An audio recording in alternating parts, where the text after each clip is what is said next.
அருமை தமிழர்களே, சிவகுமாரின் அன்பான வணக்கங்கள். இந்த இரவு நேரத்தில் சில சமயம் மின்சார தடங்கள் ஏற்படும். இப்போ சில நண்பர்கள் இல்லை வீட்லேயே சாப்பிட்டுக்கிட்டு இருப்பாங்க, இல்லை டிவி பார்த்துக்கிட்டே இருப்பாங்க, அல்லது உட்காந்து ஏதாவது ஊர்க்கதையெல்லாம் பேசிக்கிட்டே இருப்பாங்க. அது மாதிரி திடீர்னு ஒரு தடவை பேசிக்கிட்டே இருக்கிறப்போ கரண்ட் கட் ஆகி போச்சு. இந்த கரண்ட் கட் ஆன உடனே அவங்க எல்லாருமே கொஞ்சம் பயந்துட்டாங்க. ஏன்னா அது வரைக்கும் அவங்க எதை பற்றி பேசிக்கிட்டு இருக்கிறாங்கன்னா, இந்த பேய்னு ஒன்று இருக்கா இல்லையா அப்படின்னு பேசிக்கிட்டு இருக்கிறாங்க. நல்ல வெளிச்சமாக இருக்கிறப்போ பேயை பற்றி பேசிகிட்டு இருந்தால் அது ஒரு சந்தோஷமான கொஞ்சம் த்ரில்லிங்கான விஷயமா இருக்கும். இப்போ கரண்ட்டு வேற கட்டார இந்த நேரத்தில் இருட்டாக இருக்குது, சுத்தீவிர அந்த ஏரியா முழுக்க கரண்ட் இல்லைன்னு வைங்களேன். திடீர்னு கரண்ட் கட் ஆகி போச்சு. அப்போ சமையல் ரூமில் ஏதோ சத்தம் கேட்குது. செல்ஃபோன் தான் கையில் இருக்குதே, அதை எடுத்துக்கிட்டு அந்த அம்மா போகிறாங்க. அதை ஆன் பண்ணிவிட்டு, அதில் டார்ச் இருக்கும் இல்லைங்களா, அதில் ஆன் பண்ணிக்கிட்டு உள்ளே போகிறாங்க. அப்போ இங்கே இருக்கிறவங்களில் ஒருத்தர் அப்பவும் நிறுத்தாமல் அந்த பேய் கதையை தொடர்றார். பேய் கதையே இந்த இருட்டில் அவரோ கையில் ஒரே ஒரு செல்ஃபோன் வச்சுருக்கிறார், அதையோ கையில் இப்படி வச்சுருக்கிறார். டார்ச்சு அவர் முகத்தில் வெளிச்சம் முகத்தில் அடிக்குது. கையில் டார்ச் லைட்டு வச்சுக்கிட்டு கீழிருந்து அந்த வெளிச்சம் முகத்தில் அடிக்கிறப்போ அது எப்படி இருக்கும்னு நீங்கள் வேணால் கொஞ்சம் பண்ணி பாருங்கள். நேருக்கு நேராக முகத்தில் வெளிச்சம் அடித்தா அது ஒரு இவர் தான் அப்படின்னு தெரியும். இந்த வெளிச்சம் கீழிருந்து வருகிறப்போ முகத்தில் சுத்தீவிர இருட்டாக இருக்குது, குட்டி பிள்ளைங்களாம் வேற இருக்குது. அப்போ போன அம்மா திரும்ப அங்கேருந்து கரண்ட் கட் ஆகி போச்சு. இவங்க அங்கே போகிறதுக்கும் கரண்ட் கட் ஆகினதுக்கும் கரெக்டாக இருந்தது. அந்த அம்மா கரண்ட் கட் ஆனோடனே திரும்ப அங்கேருந்து வராங்க. இப்போ பிள்ளைங்களாம் ஏற்கனவே பேய் கதை கேட்டு ஒரு மாதிரி பயத்தில் இருக்குதா. இந்த அம்மா பின்னால் வந்து ஒரு குழந்தையை தொட்டாங்க, அந்த குழந்தைய தூக்கி வாரி போட்டுது. குழந்தை நான் சொல்கிறேன் ஒரு 10-12 வயசு இருக்கும். அந்த பையன் பயந்து போயிட்டான், அம்மா அப்படின்னு கத்திட்டான். டே நான் தான்டா ஏன்டா கத்துற அப்படின்றாங்க அந்த அம்மா.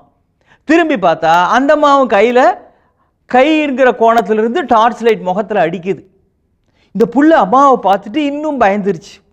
ஏன்னா ஏற்கனவே கேட்டுக்கிட்டு இருக்கிற கதையோ பேய் கதை, இருட்டு வேற, ஆளாளுக்கு முகத்தில் வெளிச்சம் நேருக்கு நேராக படாமல் வினோதமாக படுது. இந்த புள்ள பயந்துருச்சு. ஏன் பேய் இருக்கா இல்லையான்றதெல்லாம் பிரச்சனை இல்லை, அதை பற்றி பேசிக்கிட்டே இருக்கிறப்போ அந்த மனோபாவம் நமக்குள்ளே உருவாயிருது. இப்போ பேய் இருக்குன்னு நம்பி தான் இந்த கதையெல்லாம் இந்த பிள்ளைங்க கேட்டுக்கிட்டு இருக்குதுங்க. வெளிச்சத்தில் கேட்குறப்போ த்ரில்லிங்காக இருக்கிறது, இருட்டில் கேட்குறப்போ கொஞ்சம் பயமாயிடுது.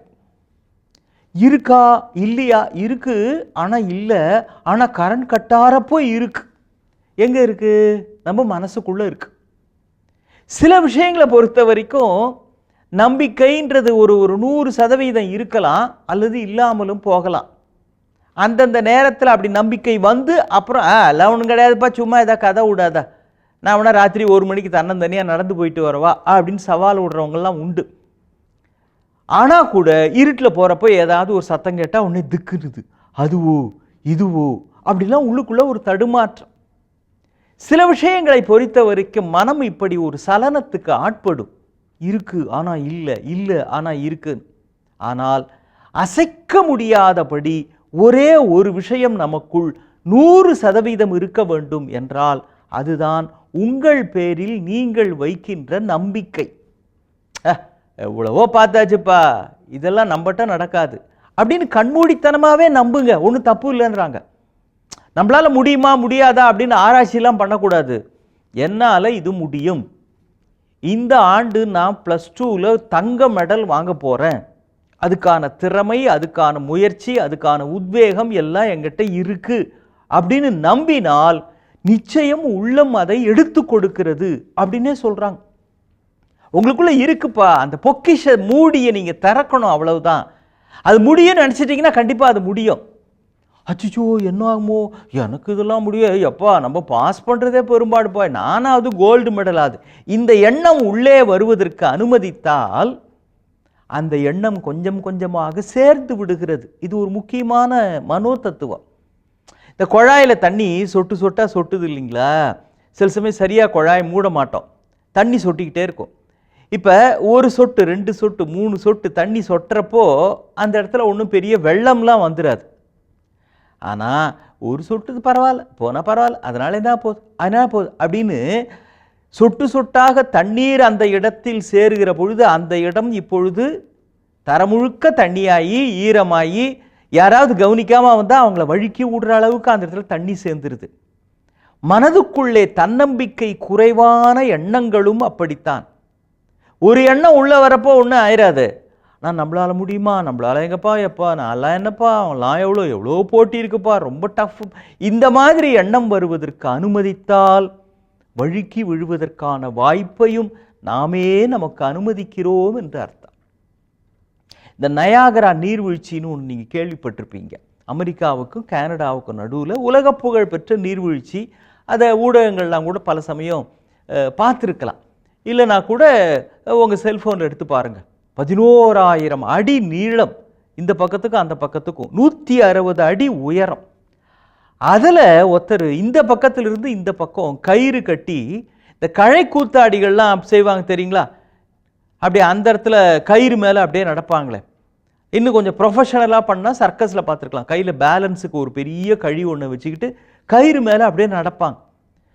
ஒற்றை சக்கரம் இருக்கிற சைக்கிளில் போகிறவங்கலாம் கூட உண்டு அது மேலே, சர்க்கஸ் காட்சி. அது மாதிரி சார்லஸ் அப்படின்னு ஒருத்தர் இந்த நயாகரா மேலே கயிறு கட்டி நான் போகிறேன் அப்படின்னு இதை சர்வ சாதாரணமாக செய்கிறார். பல பேர் பார்த்து, லட்சக்கணக்கான மக்கள் அதை நேரடி ஒளிபரப்பிலே பார்த்து வியக்கிறார்கள், கைத்தட்டுகிறார்கள்.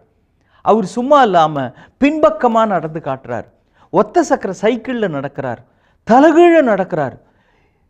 வெயிட்டு 2 கையிலையும் 2 பக்கெட் மாதிரி, பக்கெட் நிறைய தண்ணீர்னு வச்சிங்களேன், அது மாதிரி 2 சுமையை 2 கைகள்லையும் சுமந்துக்கிட்டு ஒற்றை அந்த கயிறு மேலே நடந்து காட்டுறார். 11,000 அடி நீளம். அப்பா, எல்லாரும் கை தட்டுறாங்க. Charles, you have done it, you have done it, what a miracle அப்படின்லாம் பாராட்டுறாங்க. இப்போ அவர் கேட்குறாரு, நான் உண்மையிலே செய்வேன், நீங்கள் நம்புறீங்களான்னு. ஆமாம் கண்டிப்பாக Charles, yes you can do அப்படின்றாங்க. சரி, நான் செய்வேன் அப்படின்னா நான் ஒரு கேள்வி கேட்குறேன், எவ்வளோ பேர் உங்களால் முடியும் சொல்லு சார்லஸ், என்ன கிஃப்ட் கேட்டாலும் நாங்கள் தரோம் அப்படின்றாங்க. என்னால் முடியும் இல்லையா? ஆமாம் சார்லஸ். அப்படின்னா என் கூட முதுகில் ஏறிக்கிட்டு யார் என் கூட வரீங்கன்னாரு. அவ்வளோதான், அவனும் பின்வாங்கிட்டான். நீ போவப்பா, உன்னால் முடியும், ஓ முதுகில் ஏறிட்டா அப்படியே மொத்தமாக மேலே போக வேண்டியது தான். இல்லை அது வேணாம், உன்னால் முடியும் ஆனால் எனக்கு வேணாம் அப்படின்னு பின்வாங்கிட்டாங்க. அப்போ எஸ் சார்லஸ், நான் வரேன் உங்க கூட அப்படின்னு ஒருத்தர் சொல்கிறார். அவர் பேர் ஹென்றி அப்படின்னு பேர். அந்த ஹென்ரியை முதுகில் தூக்கிக்கிட்டு சார்லஸ் இந்த பக்கத்திலிருந்து இந்த பக்கம் சென்றார். மிகப்பெரிய பாராட்டு, கரவொலி. அந்த ஹென்றி யார் என்றால் சார்லஸிடம் அந்தரங்க செயலாளராக பணியாற்றுகிறவர், அவருடைய செக்ரட்டரி அவர். இப்போ பாருங்க, எங்கள் சார்லஸால் இது முடியும் அப்படின்னு ஹென்றி நினச்சார் பாருங்க. அதுதான் நாம் கற்க வேண்டிய பாடம். கடவுளை நிறைய பேர் எல்லாருமே கும்பிடுறோம். கடவுள் பேரில் நம்பிக்கை வைக்கிறப்போ இந்த ஹென்றி சார்லஸ் பேரில் வச்சாரே, அப்படி நம்பணும். அவர் நிச்சயமாக பண்ணுவார் நம்மளையும் வச்சுக்கிட்டுன்னு. ஆனால் சார்லஸ் கயிறு கட்டி நடந்த பொழுது தன்னால் முடியும் என்று நம்பினாரே, அது நம்மாலும், நாம் நடக்கிற கயிற்றின் பேரில், நாம் செய்கிற சாதனையின் பேரில் நம்மால் முடியும் என்று நம்புங்கள். உலகமே உங்களை பாராட்டும். நம்பிக்கை அப்படித்தான், அது உங்களுடைய 3வது கை. அதை பயன்படுத்துங்கள். மீண்டும் சந்திப்போம். வணக்கம்.